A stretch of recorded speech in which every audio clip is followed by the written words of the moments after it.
Il y a eu plusieurs moments. Déjà, à partir du moment où j'étais chez L'Oréal, je me suis rendu compte que ma passion, c'était vraiment de faire des produits avec du sens. J'ai travaillé chez Sanoflore, c'est une marque bio engagée d'huile essentielle du Vercors. Et après, j'ai travaillé sur l'eczéma avec La Roche-Posay. Donc, c'était quand même des marques qui avaient beaucoup de sens pour moi. Et donc, je me suis dit, en fait, j'adore ça, j'adore ce métier. Je ne partirai de chez L'Oréal que pour monter ma boîte. On a appris tellement de choses. Les plus grands apprentissages, je sais pas, toujours de se faire confiance. Qu'on sait, en fait. En fait, ça dépend quel type de décision, mais on a quand même des process, on a des objectifs à remplir, on a des objectifs de moyens, de résultats. Donc on prend aussi nos décisions là-dessus. Hello, c'est François. Bienvenue sur Pourquoi, le podcast où je plonge au cœur des décisions qui façonnent nos vies professionnelles. Laissez-moi vous poser une question.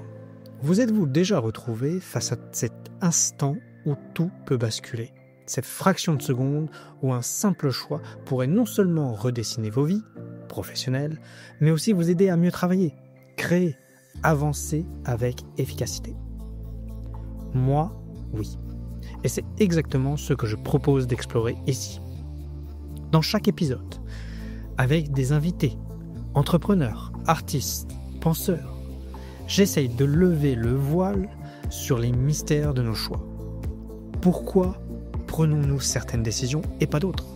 Comment ces décisions influencent-elles notre capacité à gérer le temps et nos priorités ? Et surtout, comment pouvons-nous les utiliser pour booster notre productivité et avancer vers nos objectifs ? Avec mes invités, je décrypte non seulement leur motivation profonde, mais aussi leur stratégie concrète pour faire des choix. Mon objectif ? Vous aider à réfléchir différemment et à trouver vos propres clés pour une meilleure prise de décision. Alors, prêt à plonger avec moi dans cette incroyable aventure ? Merci Camille d'être sur le podcast Pourquoi, bienvenue. Merci beaucoup, merci de m'avoir invitée. Avec grand plaisir. J'aime bien remettre un peu de contexte dans pourquoi on échange. C'est en fait, je connais Apolline de par des échanges professionnels et c'est elle qui m'a dit, en fait, j'ai interviewé une de ses autres clientes, elle m'avait contacté, c'est comme ça qu'on a pris contact. Et à la fin du podcast, on a mangé ensemble et elle me dit « Ah, j'ai quelqu'un à qui tu dois absolument parler, c'est Camille. » Et donc, je suis très heureux de t'avoir sur le podcast parce que voilà, Camille a bien vendu la chose et m'a dit qu'il y avait des choses très intéressantes à raconter. Donc, ça, Super. j'ai hâte. Mais avant d'expliquer peut-être un peu ce que tu fais et tout ça, je vais te proposer de te présenter. Qui es-tu, Camille ? Alors donc, je m'appelle Camille Dervaux-Ringot, j'ai 35 ans, j'ai 2 enfants, une entreprise qui s'appelle Gynéca, que j'ai cofondée avec mon associé qui s'appelle Capucine Vérag, et je suis aussi patiente experte diplômée en endométriose. Alors, c'est quelque chose qui m'a interpellée justement, et je pense qu'on te la pose souvent, patiente experte. Ouais.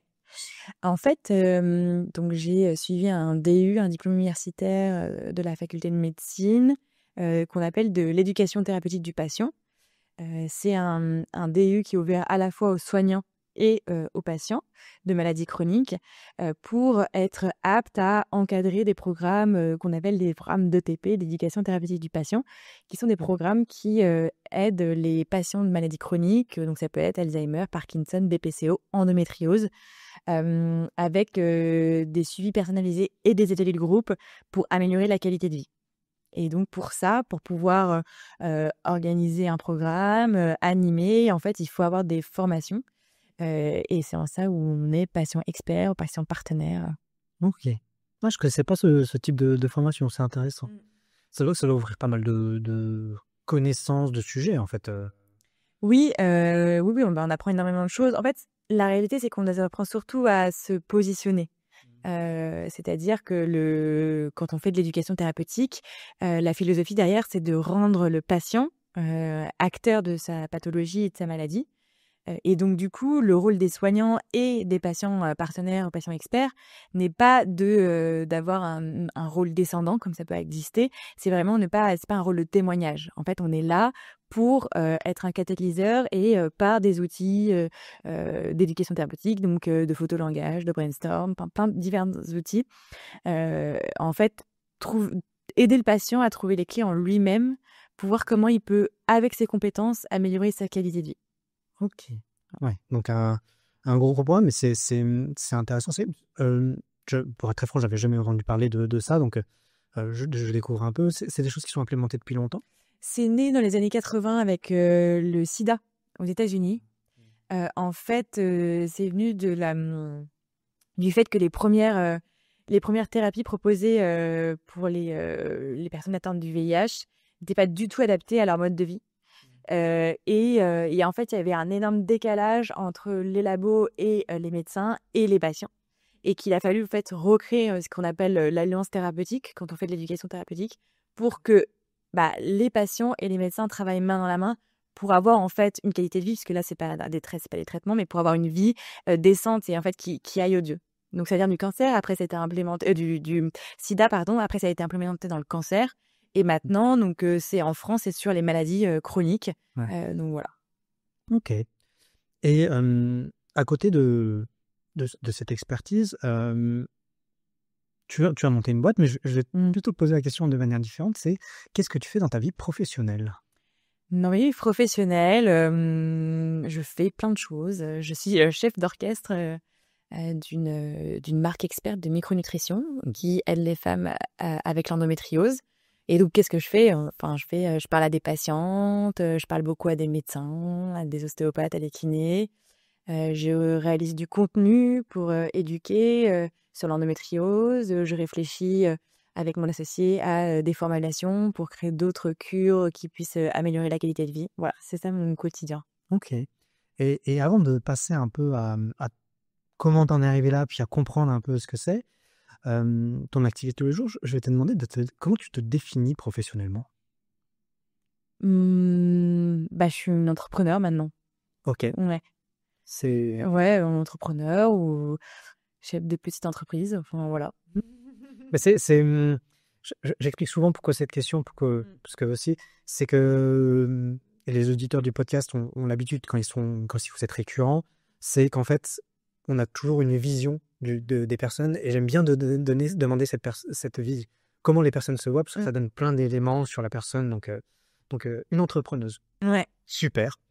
Quelle a été ta dernière décision impactante?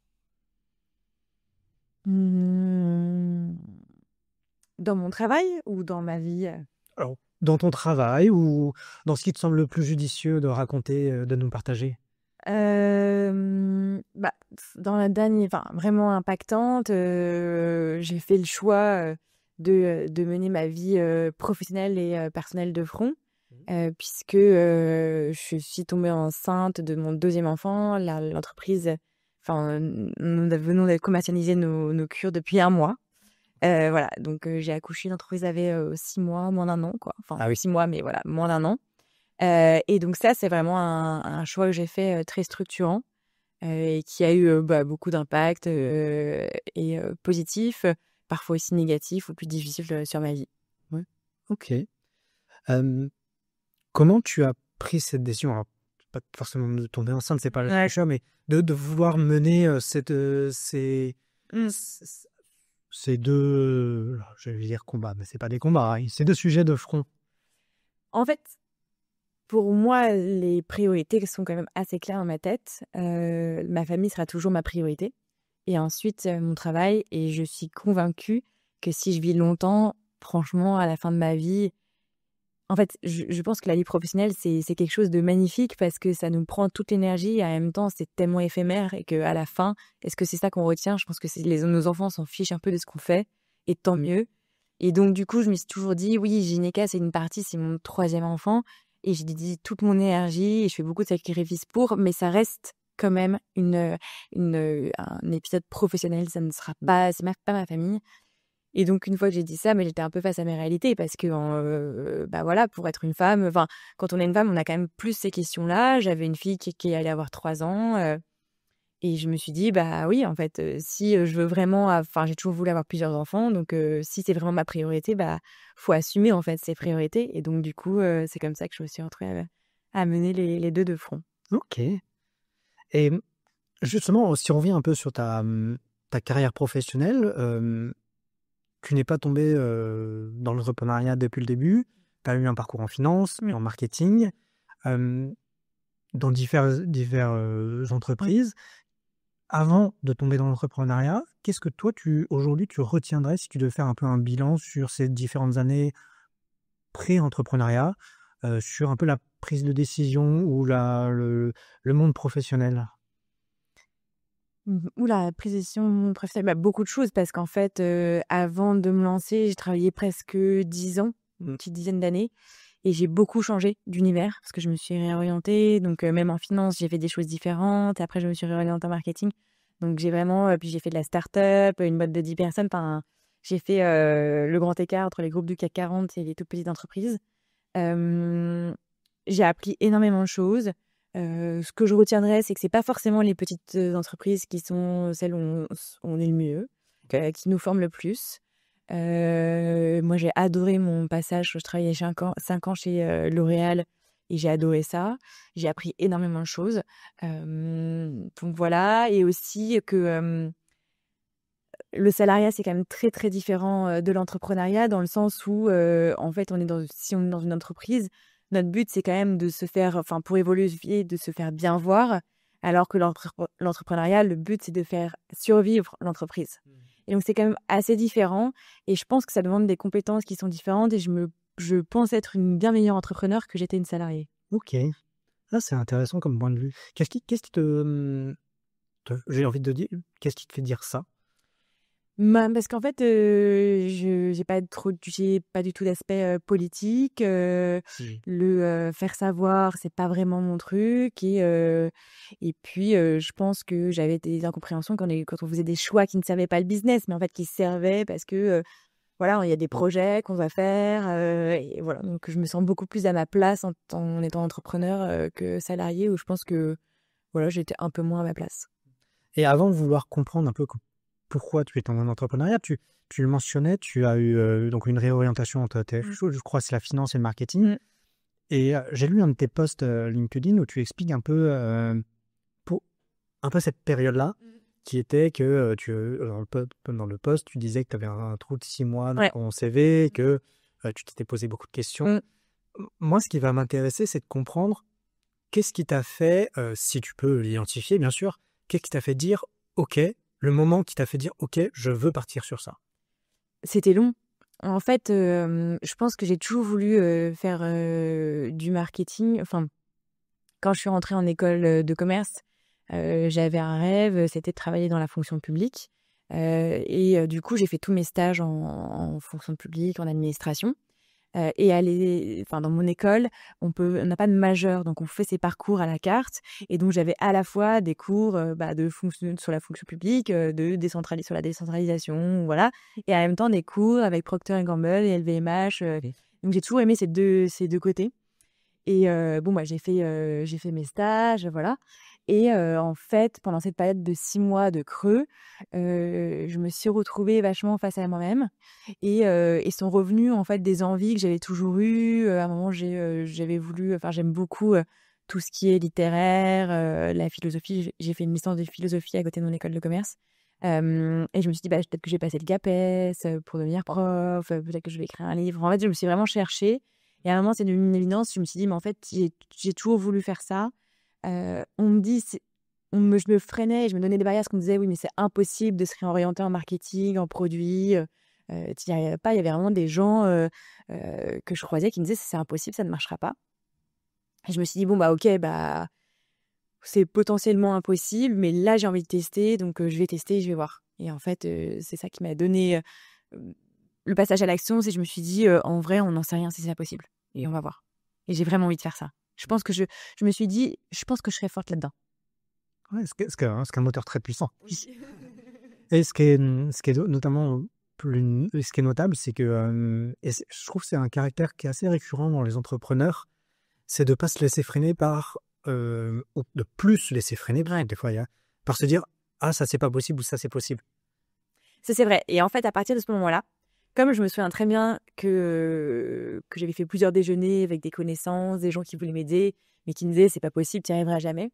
En fait, le fait d'avoir réussi, ça m'a donné après énormément de force parce que je me suis dit, en fait, les gens ne savent pas, personne ne sait. Donc, tant que toi, tu testes pas, bah, tu ne peux pas faire ta conviction. Et c'est pas parce que quelqu'un n'a pas réussi que tu réussiras pas. Et donc, c'est vrai que ça m'a apporté énormément de force pour après, puisque finalement, j'ai réussi à faire ce que je voulais. Ça n'a pas été simple non plus parce que, déjà, avant d'arriver chez L'Oréal, j'ai eu plein de... ça marchait pas, quoi. Ensuite, j'ai eu la chance parce que c'est aussi un peu le destin. Je suis tombée sur 2 managers très ouverts qui allaient m'embaucher. Mais quand j'étais embauchée, j'ai recommencé à zéro, au même niveau que de personnes qui avaient 23, 22 ans et moi, j'en avais 28. Donc, c'est comme si les 5 années n'avaient pas compté. Dans la boîte, les gens ne comprenaient pas du tout. Ils s'attendaient à quelqu'un qui était méga junior. En fait, j'avais travaillé 5 ans en fusion-acquisition et en banque. Pas des sujets très, très simples, on va dire. Et du coup, ça a été un grand travail d'équilibriste, mais j'ai été bien accompagnée par des personnes incroyables. Et du coup, finalement, ça s'est fait. Ok. Et maintenant, j'en arrive à Ginika, quel a été l'élément déclencheur de je passe. Alors, le sujet, tu l'as expliqué, peut-être tu rediras, mais je passe de personne qui subit à ok, j'entreprends et je vais apporter des solutions. Il y a eu plusieurs moments. Déjà, à partir du moment où j'étais chez L'Oréal, je me suis rendu compte que ma passion, c'était vraiment de faire des produits avec du sens. J'ai travaillé chez Sanoflore, c'est une marque bio engagée d'huile essentielle du Vercors. Et après, j'ai travaillé sur l'eczéma avec La Roche-Posay. Donc, c'était quand même des marques qui avaient beaucoup de sens pour moi. Et donc, je me suis dit, en fait, j'adore ça, j'adore ce métier. Je ne partirai de chez L'Oréal que pour monter ma boîte. Ok. Donc, c'était assez clair. C'est des discussions qu'on a toujours eues avec mon mari. On a toujours dit, je lui ai toujours dit, un jour, je sais que moi, je vais monter mon entreprise. Donc, on a fait beaucoup de choix aussi de vie en fonction de ça. Donc, ça, je le savais, mais j'ai eu plein d'idées de boîtes. Voilà, plein. Et puis, donc, j'avais l'endométriose à côté qui m'accompagne depuis l'adolescence. Et en fait, ce qui s'est passé, c'est que un soir d'insomnie, où j'étais enceinte à la fin de ma première grossesse, ça m'est vraiment apparu. En fait, j'ai un peu comme eu un flash, une révélation. Je me suis dit, mais en fait, c'est ça que je veux faire. Moi, en fait, j'ai retracé un peu tout mon parcours avec l'endométriose. Et je me suis rendu compte à quel point j'avais de la chance parce que voilà, il y a eu des moments où en fait qui ont été très durs, où vraiment j'avais un état de santé très altéré, je pouvais quasiment plus marcher, j'étais en arrêt maladie tout le temps, j'avais perdu énormément de poids. Il y a un moment en fait ma vie, je pensais pas que j'allais trouver un métier qui me plaisait, je pensais pas que j'allais trouver quelqu'un avec qui faire ma vie, je penserais pas que je serais tombée enceinte puisque la seule chose qu'on m'avait dit quand on m'a donné mon diagnostic, ça serait difficile pour avoir des enfants. Donc voilà, donc je pense que j'ai refait, je me souviens de cette nuit, j'ai refait un peu tout le truc et je me suis dit, mais en fait, c'est ça. Et moi, la micronutrition, ça a vraiment été une révélation, parce que ça m'a énormément aidée, parce que j'avais beaucoup de troubles digestifs. En fait, pendant 4 ans, avant d'être diagnostiquée de l'endométriose, on pensait que j'avais une maladie de Crohn. Donc, j'ai des très gros troubles digestifs qui handicapaient ma vie sociale, professionnelle. Et la micronutrition m'a énormément apporté. Et je me suis dit, mais en fait, c'est ça ma prochaine mission. Je veux faire ça. Et après, pour la prise de décision, je me suis dit, donc voilà, je m'endors et tout. Et le lendemain, j'y pense. Et je me dis, mais attends, déjà, accouche, parce que tu sais pas ce que c'est d'être mère. Mais si l'idée ne te quitte pas tous les jours pendant 1 an, tu te lanceras. Ça, j'ai fait. Ok. Ce qui est un processus intéressant, parce que ça veut dire que tu as quand même... Bon, tu as eu l'idée et tu as patienté, tu avais eu pendant, je suppose que vous avez créé la boîte, parce que pendant 1 an, ça n'a pas dû te lâcher.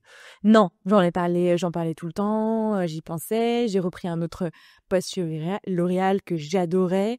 Et en fait, ça n'a fait que confirmer. Parce que je me suis dit, mais en fait, je suis avec une manager que j'adore, ce que je fais, ça me passionne, mais je veux partir. Ouais. Et donc, finalement, j'ai eu beaucoup de chance parce que partir à un moment où on est bien, ça permet d'avoir les idées plus claires, en fait. Voilà. C'est pas, alors même si c'est pas une critique parce que ça peut Oui. arriver, mais se dire ah je pars d'une mauvaise situation donc je me lance, Voilà. voilà.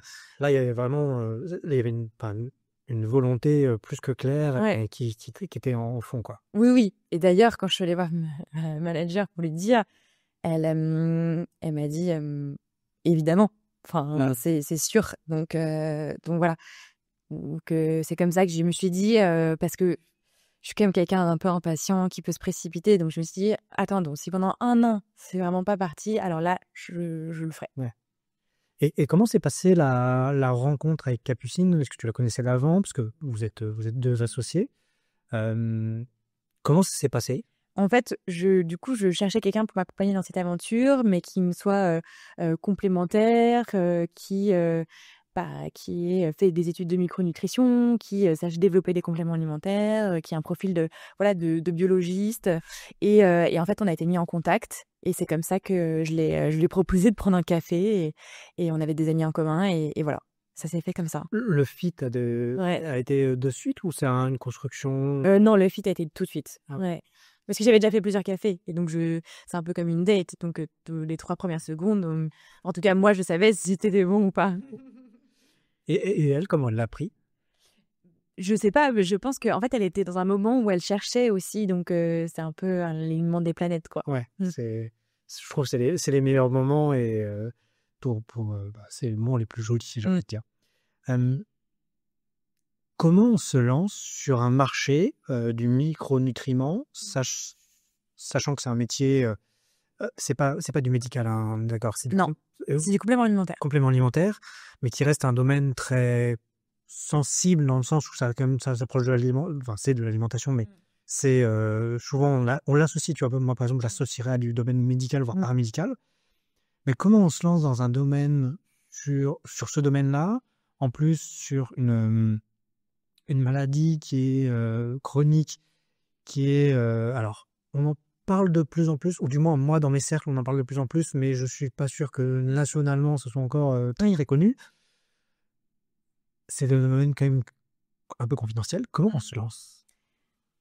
Bah, après moi j'étais patiente, donc la maladie je la connais, évidemment chaque endométriose est différente, mais je la connais vraiment dans mes tripes et ensuite, pour me lancer au début, j'ai fait passer un questionnaire, pour savoir si déjà il y avait que moi qui avait cette vision de l'endométriose, s'il y avait, d'autres femmes et en fait j'ai récolté énormément de réponses. Ça m'a fait, un peu une première communauté, et donc là je me suis dit: «Non mais en fait d'accord, c'est pas dans ma tête, toutes les femmes ont les mêmes problématiques». Et après, bah, comme on se lance, je sais pas, quand je réfléchissais à me lancer, on me disait, «Oui, mais c'est une niche, la santé de la femme, c'est trop tôt», puis en fait, quand je me suis lancée, il y avait plein de boîtes qui se lançaient en même temps, donc finalement, il y a quand même il faut savoir aussi s'écouter parce que, il y a de l'instinct et ensuite c'est extrêmement, réglementé. Nous, donc voilà, on fait que des cures pour améliorer la qualité de vie. En aucun cas, c'est des traitements. Donc la qualité de vie, c'est si on a 3 cures, c'est sur des symptômes. Enfin, on a 4 cures, les troubles digestifs, la fatigue, les douleurs de règles et le bien-être avec les oméga 3. Donc voilà, c'est vraiment, symptomatique. On est là pour soulager, aider à aller mieux. Donc c'est vraiment que du quotidien, améliorer la qualité de vie.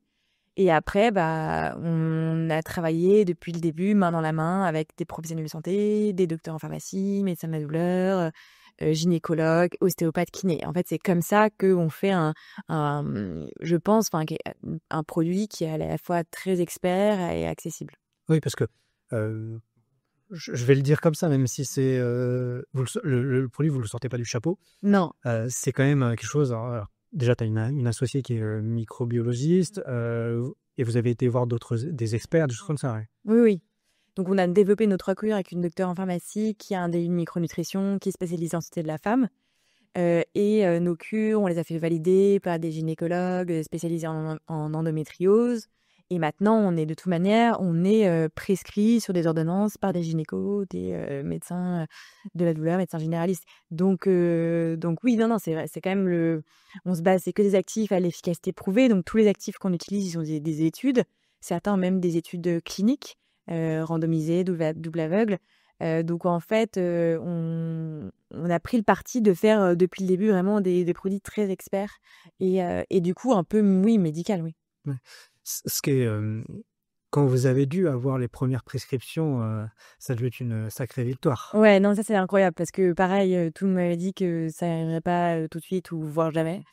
Mais pourtant, je comprends pas parce que depuis quand même quelques années, presque dès qu'une femme est enceinte, elle se fait prescrire des compléments par, d'autres laboratoires et tu dis: «Ah bah si, c'est tout à fait possible en fait, ça existe» et c'est juste que c'est une autre pathologie, un autre sujet. Ouais, non, c'était incroyable quand on a vu les premières prescriptions. Mais parce que c'est vrai que, bon, je vais, faut le dire quand même, je suis pas une femme, moi j'ai Mmh. pas l'endométriose, je vais pas voir de gynéco. Hem, non, je connais pas ce monde-là, je vais pas dire je prétends le connaître à travers des personnes, ça je me permettrai pas.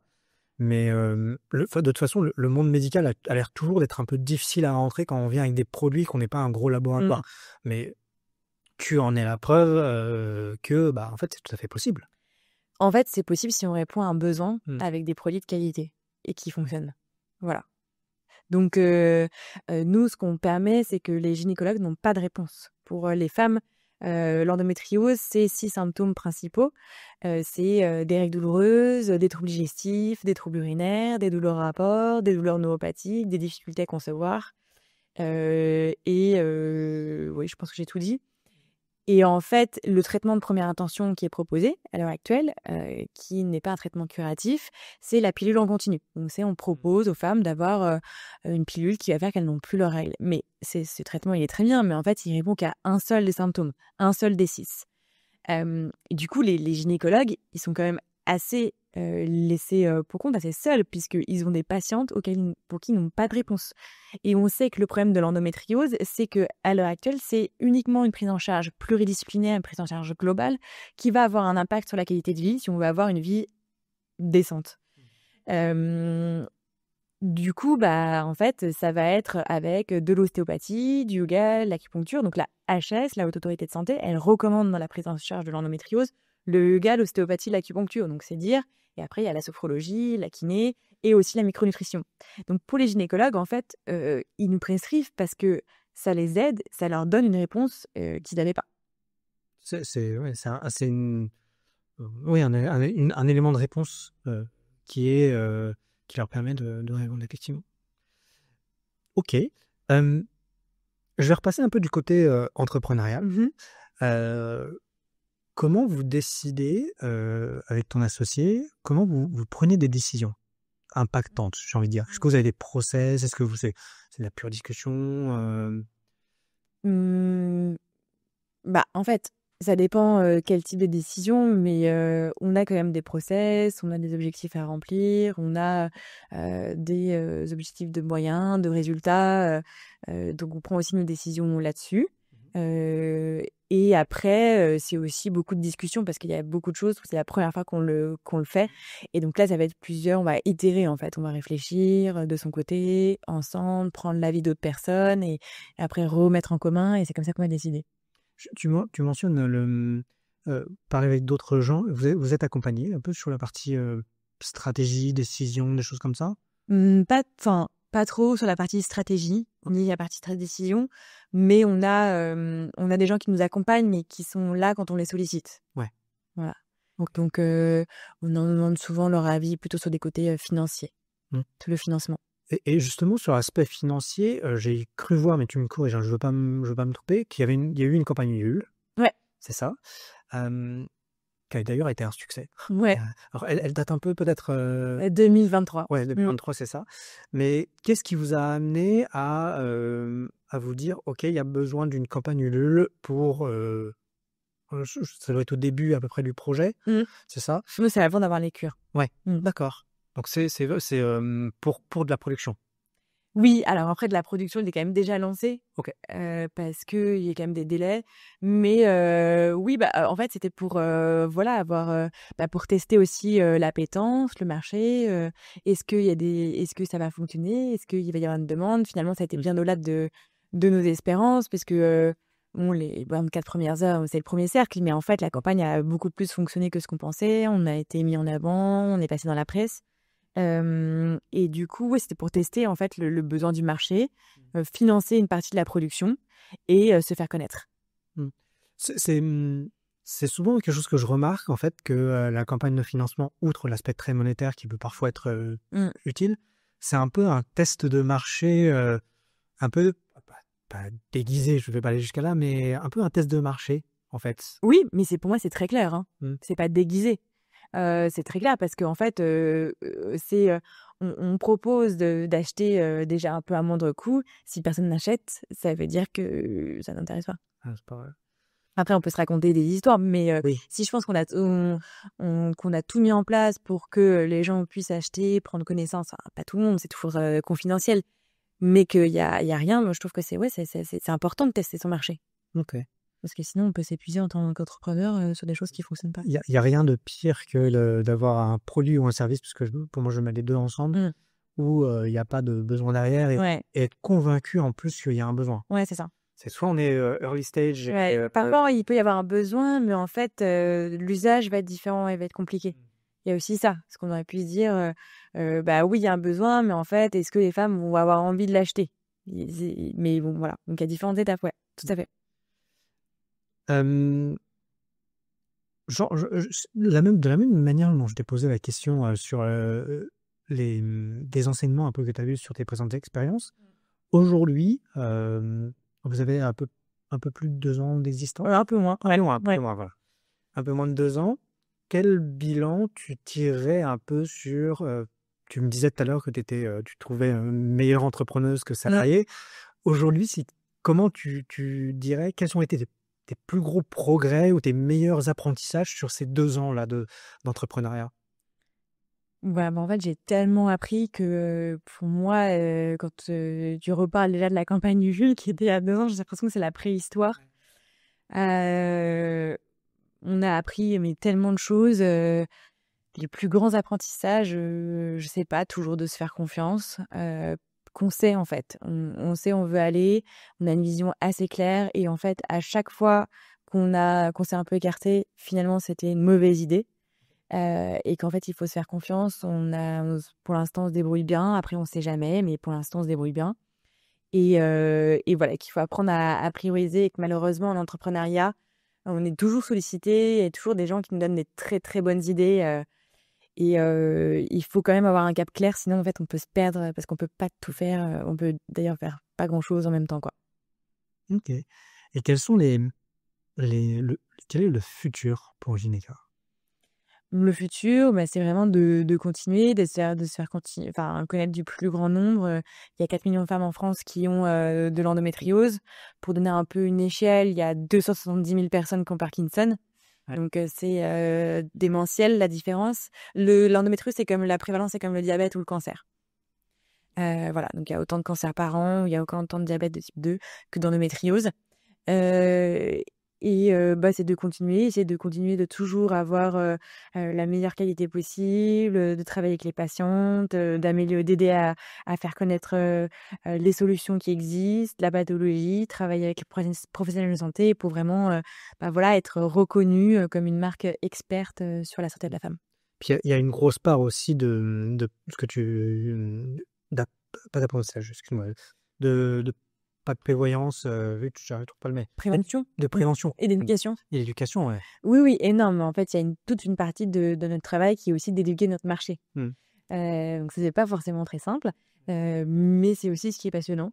Et donc oui, oui, tout à fait. Nous, on a lancé nos réseaux sociaux, 6 ou 7 mois avant la campagne Ulule, donc on est présent sur les 2 réseaux sociaux, enfin TikTok, Instagram et aussi LinkedIn, et notre but, c'est vraiment bah, aussi de donner beaucoup d'informations, sourcées, qualifiées sur comment vivre avec l'endométriose, comment améliorer sa qualité de vie avec des choses simples et concrètes, et donc ouais, on a beaucoup d'éducation.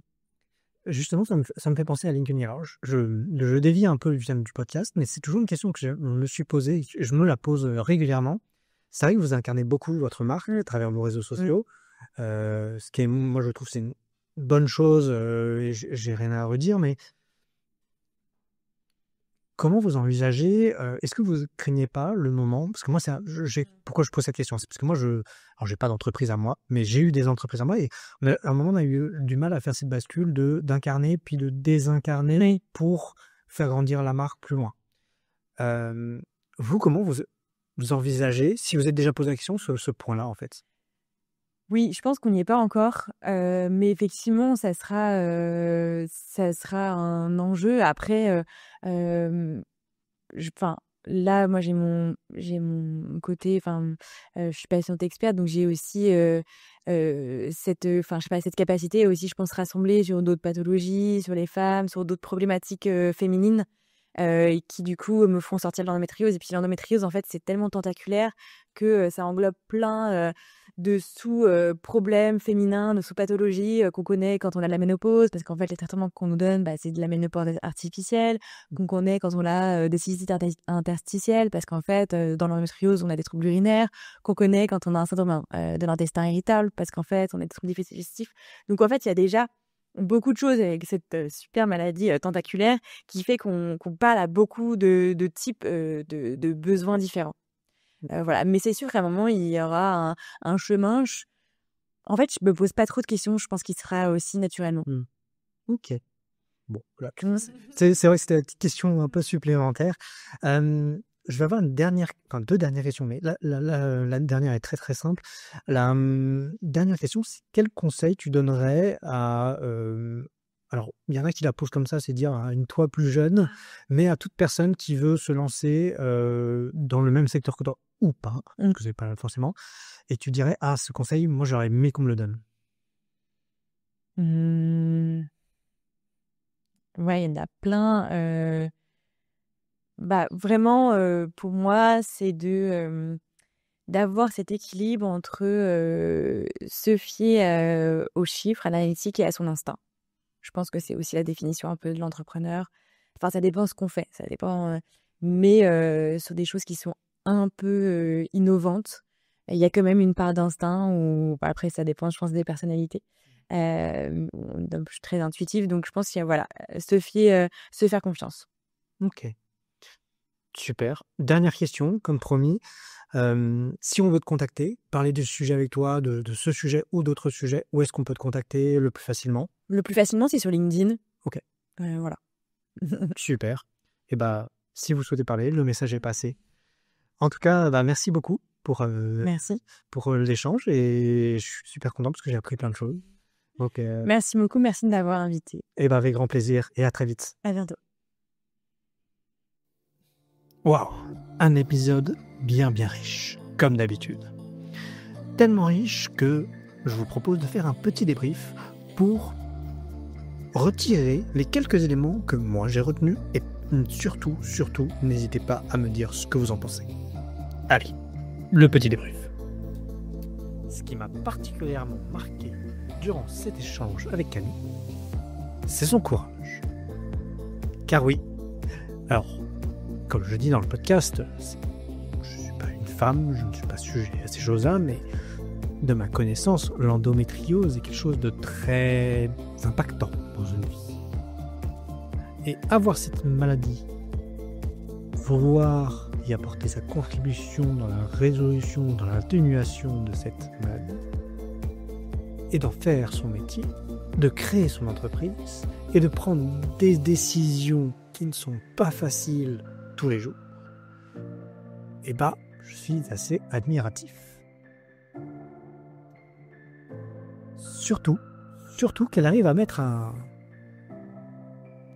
équilibre entre sa vie personnelle et sa vie professionnelle, comme elle nous le raconte.